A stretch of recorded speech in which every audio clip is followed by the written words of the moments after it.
Why did they cheat? This week we're launching a 3-part series on why they cheated and the role of brain chemistry. Just to help understand maybe some of the answers to why, but the answers to why are actually a tool, not the be-all, end-all. Exploring why from the perspective of brain chemistry, I think, helps us understand how we're wired, how relationships work, what to expect. And it's certainly not an excuse, but I do think it can serve as a guide to let you and your mate know what's normal in your relationship and other relationships as you begin to move forward.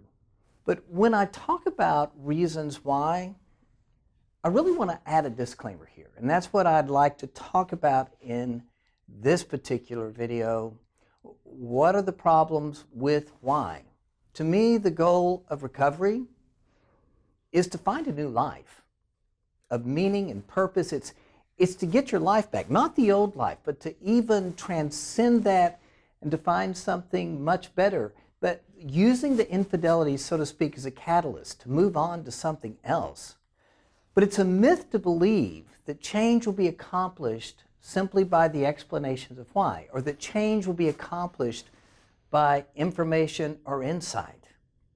Recovery is far more about acceptance and personal transformation. But at times, I think people take a shortcut thinking that the information is going to be what changes things. I also understand that answers to why are really important. I mean, you need to be able to make some sense of why this happened, because without a sense of why and what the problem is, how do you develop a plan to prevent this from ever happening again? And in the absence of a plan to prevent this from happening again, I can understand why it would feel like you're walking around in a minefield just waiting to be blown up again. Today I want to encourage you not to fall for the lie of thinking that the answer to why is somehow going to stop your pain or your shame. There is no answer to why that can take away the pain you feel. I would encourage you to stop searching for one. Don't wait for one. Accept the one you're offered. And put the question to rest. Because far too often people get stuck in that search for why, thinking there's going to be a good enough reason, an explanation for what happened, and it's going to stop their pain, it's going to stop their shame somehow. But there isn't. Maybe people believe if they can find a good enough reason to why, they'll feel like less of a fool for continuing in the relationship. Or if they find a good enough reason as to why, it won't seem like such a big deal. So often I think that people are hoping that they can find a logical explanation to what's happened here. But it's really difficult for you to find a logical explanation to something that at times is so irrational and illogical. I don't know that it's always based on logical reasons why people do what they do. In fact, I think normally it's kind of crazy and insane why people end up cheating. You need to be able to accept that you may only understand this up to about 60%. Most likely, it will never fully make sense to you.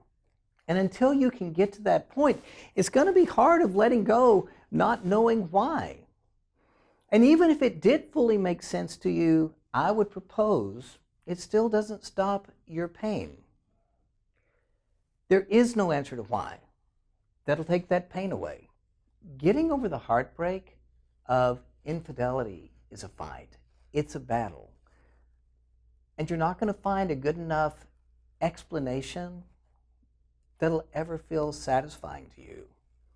Information does not equal transformation. Insight into why I do something has very little efficacy into changing human behavior. Insight, even for your mate, as to why they did it, has very little efficacy in changing them. I've worked with thousands of people who have gotten insight into why they're doing what they're doing. but very little change occurs. Now they just understand why they're doing what they're doing.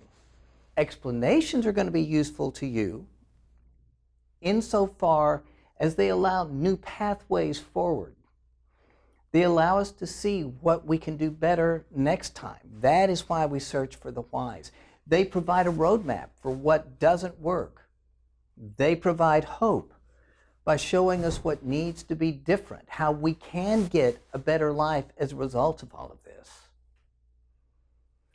You will never likely make sense of the bad things that have happened to you. But I believe with determination and mindfulness, you will begin to make sense of yourself and how to move forward to healing.